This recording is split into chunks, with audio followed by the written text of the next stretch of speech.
Hello everyone, स्वागत आहे तुमचं आपल्या नवीन व्हिडिओमध्ये की ज्यामध्ये आपण बघणार आहे की प्राइस ॲक्शन म्हणजे काय. बऱ्याचशा लोकांना प्राइस ॲक्शन म्हणजे काय माहीत नसतं, ठीक आहे. आणि त्या प्राइस ॲक्शनवरती बरेचसे लोक चांगल्या प्रकारे अर्निंग करतात. सिंपल आहे, प्राइस ॲक्शन म्हणजे काय की ज्यामध्ये कोणताही इंडिकेटर यूज केला जात नाही, ठीक आहे. जसं की सांगायचं झालं तर प्राइस म्हणजे काय की या ठिकाणी तुम्हाला दिसत असेल राईट साईडला की ही प्राइस आहे, ठीक आहे. प्राइस म्हणजे काय की निफ्टी असेल किंवा बँक निफ्टी असेल. आता निफ्टी सध्या कुठल्या प्राइसवरती चालू आहे हे तुम्हाला कसं कळतं, हे प्राइसवर तुम्हाला कळतं. आणि इकडं जे झालेले आहे बाईंग आणि सेलिंग, ज्या ठिकाणी पण हे तुम्हाला दिसते अप डाऊन मार्केट गेलेलं आहे, हे त्याची झाली ॲक्शन. म्हणजे प्राइसवरती झालेली ॲक्शन या ठिकाणी आपल्याला पूर्ण प्रॉपर दिसते की कोणत्या ठिकाणी चांगल्या प्रकारे बाहेर आलेत, कोणत्या ठिकाणी सेलर आलेत आणि याच्यामध्ये कोण जिंकू शकतं म्हणजे की कुठं ब्रेकआउट येऊ शकतो, कुठं ब्रेकडाऊन येऊ शकतं, हे कधी कळतं तर एक सपोर्ट रेजिस्टन्स ह्या पद्धतीने त्या ठिकाणी कळतं. आता सांगायचं झालं तुम्हाला तर या ठिकाणी मी तुम्हाला दाखवतो की इम्पॉर्टंट काय आहे प्राइस ॲक्शनमध्ये. जसं की सपोर्ट आणि रेजिस्टन्स मी बोललो आता, कॅन्डलस्टिक पॅटर्न आलं, ट्रेंड लाईन्स आणि ब्रेकआउट आलं, ह्या गोष्टी खूप इम्पॉर्टंट आहेत प्राइस ॲक्शनमध्ये.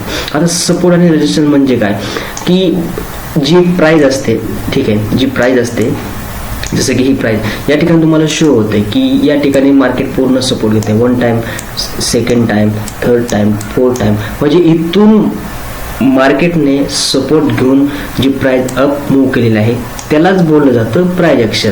म्हणजे ह्या सपोर्ट लेवलवरून मार्केट वरती जाते हे आपल्याला शो होते. आता शो होते कशा प्रकारे तर कॅन्डलच्या माध्यमातून. ह्या प्राइसवरून ह्या जे काही कॅन्डल बनलेले आहेत ना त्याच्यावरून आपल्याला शो होते की मार्केट अपसाईडला जाते. मग अशा प्रकारे आपल्याला काय करायचं, आता ही डेली टाइम फ्रेम आहे, ह्याच्यावरती तुम्ही नंतर ज्यावेळेस तुम्हाला सपोर्ट दिसतोय त्या ठिकाणी की बाबा डब्ल्यू पॅटर्न बनतो, हे पॅटर्न नंतरचे प्रकार आहे. मग इथून तुम्ही एक बाईंग साईडला एंट्री करू शकता, ठीक आहे. म्हणजे हे सपोर्ट रेजिस्टन्स मी तुम्हाला. आता कॅन्डलस्टिक पॅटर्न, आता कॅन्डलस्टिक पॅटर्न कधी यूज होतो जसं मी बोललो तुम्हाला की या ठिकाणी मार्केट सपोर्ट घेते 1 time, second time, third time, म्हणजे 2, 3, 4 वेळा तर मार्केटने सपोर्ट घेतला. मग या ठिकाणी तुम्हाला 1 डे टाइम फ्रेम वरती जर तुम्हाला एक डब्ल्यू पॅटर्न दिसत असेल अशा प्रकारे ब्रेकआउट दिसत. आता डब्ल्यू पॅटर्न म्हणजे पूर्ण असंच असू नाही, कधी कधी डब्ल्यू पॅटर्न अशा प्रकारे पण असू शकतो की ह्या ब्रेकआउटवर तुम्ही बाईंग करू शकता. अशा प्रकारे कॅन्डल आपण बघतो की एक्झॅक्ट कॅन्डल कोणत्या बेसवरती की सपोर्टवरती बनली की रेजिस्टन्सवरती बनलेली आहे हे आपल्याला कधी शो होतं की जसं आपण पूर्ण चार्ट बघतो. याला चार्ट बोलतो. हे चार्ट बघितल्यानंतर आपल्या लक्षात येतं की मार्केटमध्ये एक्झॅक्ट काय चाललंय. म्हणजे बायर सेलर कोण जिंकू शकतो, बायर जिंकू शकतो, सेलर जिंकू शकतो आणि त्याची स्ट्रेंथ किती आहे हे आपल्याला शो कुठून होतं की ह्या कॅन्डलस्टिकवरून, ह्या प्राइसवरून. तर हा इम्पॉर्टंट त्याचा बेनिफिट होतो आपल्याला प्राइस मध्ये कॅन्डलस्टिक. आणि त्यानंतर आहे ट्रेंड लाईन्स आणि ब्रेकआउट. जसं की आता ट्रेंड लाईन म्हणजे काय की बऱ्याचशा ठिकाणी तुम्हाला आता या ठिकाणी जर सांगायचं झालं तर ही जी बघताय तुम्ही एका चॅनलमध्ये मार्केट पूर्ण रेंज बाउंड झालेला आहे, ठीक आहे. हे रेंज बाउंड झाले. आता ज्या पण ठिकाणी त्याचा ब्रेकआउट होईल त्या ठिकाणी आपण एंट्री करू शकतो. आता काही काही ब्रेकआउट जे आहे ते फेल पण जातात. मग त्यावेळेस आपल्याला जे इम्पॉर्टंट असतं ते असतं मनी मॅनेजमेंट, रिस्क मॅनेजमेंट आपण त्याला बोलतो. त्या बेसिसवरती आपण पुन्हा एंट्री घेऊ शकतो. समजा तुम्ही पहिल्याच ट्रेडमध्ये 10,000 रुपये तुम्ही गुंतवले आणि 10,000 रुपये तुमच्याकडे आहेत आणि 10चे 10 जर घालले तर तुम्ही सेकंड आणि थर्ड ट्रेड घेऊ नाही शकत. त्यासाठी मनी मॅनेजमेंट हे तुम्हाला मी पुढे सांगणार. म्हणजे बेनिफिट का तुम्हाला कशा प्रकारे काम करायचं हे मी पुढे सांगणार त्याच्यामध्ये. हे झाले कशाचं, ट्रेंड लाईनचं. ट्रेंड लाईन कसा ब्रेकआउट होतो. आता ह्याच्यावर आपण काय करतो, 1 डेवर आपण अनालिसिस करतो, त्याच्यानंतर आपण एक पहिल्या म्हणजे 5 मिनिटावरती आपण शिफ्ट होतो, ठीक आहे. त्याच्यानंतर आहे की ब्रेकआउट कसा होतो, ट्रेंड लाईन कशा प्रकारे होते. सगळ्यात जर इम्पॉर्टंट सांगायचं झालं तर प्राइसमध्ये की तुम्हाला हा जो कॅन्डलस्टिक पॅटर्न आहे तो आला पाहिजे, ठीक आहे. मग सिंगल कॅन्डल असेल, डबल कॅन्डल असेल, 3 कॅन्डल असतील, अशा बरेचशा कॅन्डल असतात की त्या फॉर्म होऊन एक पॅटर्न क्रिएट होतो, ठीक आहे. म्हणजे कॅन्डलचा बनवून पॅटर्न क्रिएट होतो. जसं की बरेचशा कॅन्डल एकत्र येऊन ज्यावेळेस एक यम पॅटर्न बनतो त्याला आपण यम बोलतो, डब्ल्यू पॅटर्न बनतो. हे बरेचसे कॅन्डल एकत्र येऊन बनलेला असतो त्याला पॅटर्न बोललं जातं. कॅन्डलस्टिक म्हणजे काय की बाबा सिंगल कॅन्डल, ह्या एक कॅन्डल आहे त्याला कॅन्डलस्टिक बोललं जातं. हा झाला तुमचा प्राइस होते. प्राइस ॲक्शनमध्ये कोणताही इंडिकेटर यूज केला जात नाही. प्युअरली जे मार्केट ॲनालिसिस आहे किंवा जे काही ट्रेड आहेत, जे काही ट्रेडर लोक ट्रेड करतात, त्यामध्ये पूर्णपणे जे बाईंग असेल किंवा जे काही गोष्टी असतील किंवा आपण ट्रेड करतो, इन्व्हेस्टमेंट करतो, त्याच्यामध्ये आपण फक्त आणि फक्त प्राइस ॲक्शन यूज करतो. आता ह्याचा अर्थ असा नाही आहे की त्याच्यातून इंडिकेटरमधून तुम्हाला बेनिफिट नाही मिळत. जर तुम्हाला यूज करायचं असेल, तुम्हाला जे कन्फर्मेशन हवं असेल, तर त्या ठिकाणी तुम्ही इंडिकेटर पण यूज करू शकता. असं नाही की इंडिकेटर कोणतंच, पण ज्याच्या इंडिकेटर कशा प्रकारे करतो, जसं प्राइस वर्क करते, जसे प्राइस मुवमेंट होते त्यानुसार इंडिकेटर पण मुवमेंट करतो किंवा इंडिकेटर त्याच्यावरती डिपेंड असतो प्राइसवरती. ठीक आहे, हे झाले तुम्हाला मी सांगितले प्राइस ॲक्शनमध्ये काय. आता याच्यातून तुम्हाला सक्सेसफुल तुम्ही ट्रेडर कशा प्रकारे बनू शकता प्राइस ॲक्शनमध्ये, तर त्यासाठी तुम्हाला काय आलं पाहिजे, टेक्निकल ॲनालिसिस आलं पाहिजे, रिस्क मॅनेजमेंट आलं पाहिजे आणि तुमचं माइंडसेट खूप महत्त्वाचं आहे त्याच्यामध्ये ट्रेडिंगमध्ये. ठीक आहे, तर याच्यामध्ये काय आहे की टेक्निकल ॲनालिसिस म्हणजे काय की हे जे मी पूर्ण तुम्हाला दाखवलं आतापर्यंत, हे जे आहे टेक्निकल ॲनालिसिस. ठीक आहे, ह्या माध्यमातून तुम्ही प्राइस तुम्हाला कळणार आहे, प्राइस अपसाईड जाणारे मुवमेंट काय होणार आहे, त्यानंतर फंडामेंटल हे जे आहे ते कशासाठी यूज केलं जातं, तर ते लॉंग टर्मसाठी बऱ्यापैकी इन्व्हेस्टमेंट जेस करतो त्यावेळेस ते यूज केलं जातं. रिस्क मॅनेजमेंट काय की जसं मी तुम्हाला बोललो की तुमच्याकडे 10,000 रुपये आहेत आणि तुम्ही 10चे 10 तर एका ट्रेडमध्ये तुम्ही जर लावत असाल तर हे चुकीचं आहे, कारण की तुम्हाला नेक्स्ट टाइम ट्रेड करायला पैसे असणं गरजेचं आहे. मग यावेळेस तुमचं रिस्क मॅनेजमेंट असेल, सायकोलॉजी असेल, हे पूर्णपणे वर्क केलं पाहिजे.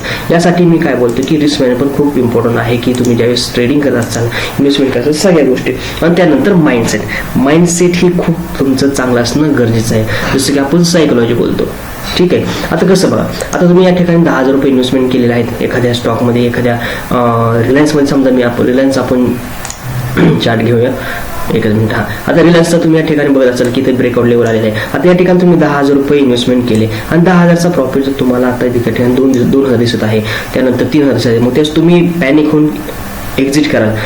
ठीक आहे, त्यानंतर तुम्हाला लॉस दिसत असेल, तुम्ही एक्झिट नसेल करा, कारण तुमची ज्यावेळेस एंट्री करता त्याआधी तुमचा लॉस किती होणार आहे हे तुमच्या लक्षात असलं पाहिजे.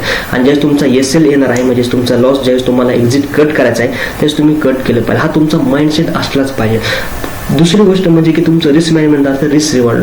ठीक आहे, याच्यामध्ये तुमचं जर म्हणजे जर तुमचा 200 रुपयाचा जर लॉस तुम्ही घेणार असाल तर त्या ठिकाणी तुम्हाला कमीत कमी प्रॉफिट 600 रुपयाचा असलाच पाहिजे.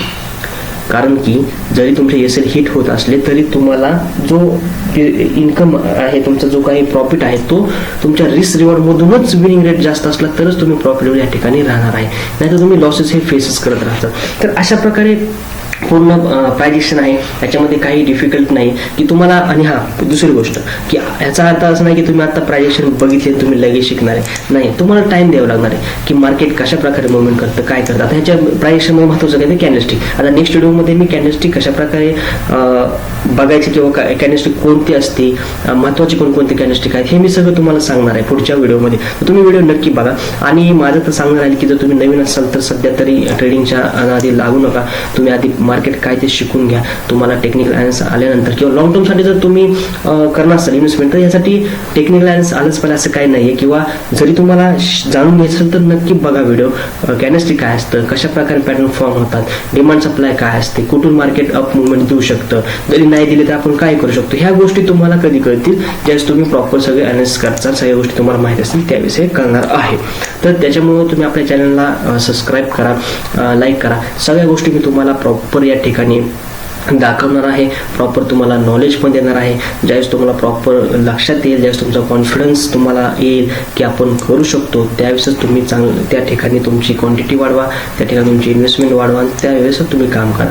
पण माझं तर म्हणणं आहे किंवा माझं सांगणं तुम्हाला राहील की मार्केटमध्ये तुम्ही आला असेल तर कमीत कमी तुम्हाला 1.5 ते 3 वर्ष तुम्हाला मार्केटमध्ये द्यावीच लागतील, त्यावेळेसच तुमच्या लक्षात येईल. आणि जेवढे तुम्ही चार्ट बघचाल, जेवढे तुम्ही चार्ट म्हणजे की कॅन्डलस्टिक बघचाल, तेवढं तुमच्या लक्षात येणार आहे की एक्झॅक्ट मार्केट कशा प्रकारे वर्क करतं.